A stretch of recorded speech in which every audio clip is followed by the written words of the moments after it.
Hello friends, welcome to இந்த house. இன்னைக்கு ஒரு மல்டி பர்பஸ் மசாலா பொடி தான் பார்க்க போகிறோம். இது வந்து வெஜிடேரியன் நான் வெஜிடேரியன் எல்லா ரெசிபிக்குமே பொருந்தும். நீங்கள் ஸ்பைசஸ் சேர்க்குற எல்லா ரெசிபிக்கும் இந்த ஒரே மசால் பொடியே போதும், சூப்பராக இருக்கும்.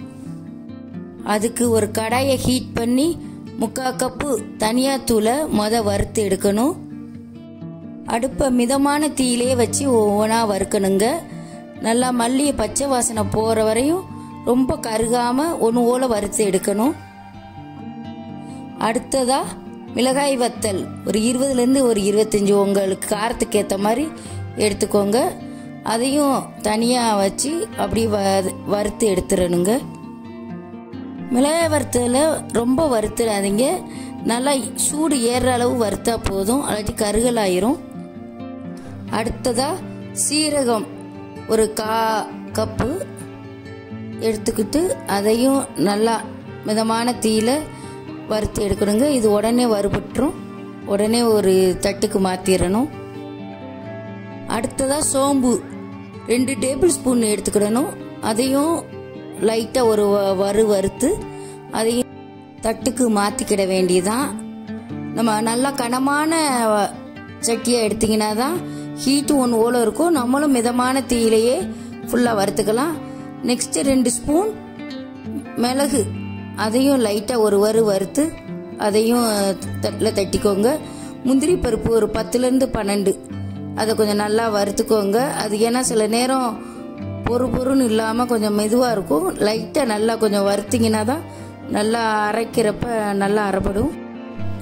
அடுத்ததாக நம்ம வந்து ஸ்பைசஸ் பட்டை வந்து ஒரு ஃபுல் சுருள் எடுத்து அப்படியே அதை பிச்சு போட்டுக்கோங்க.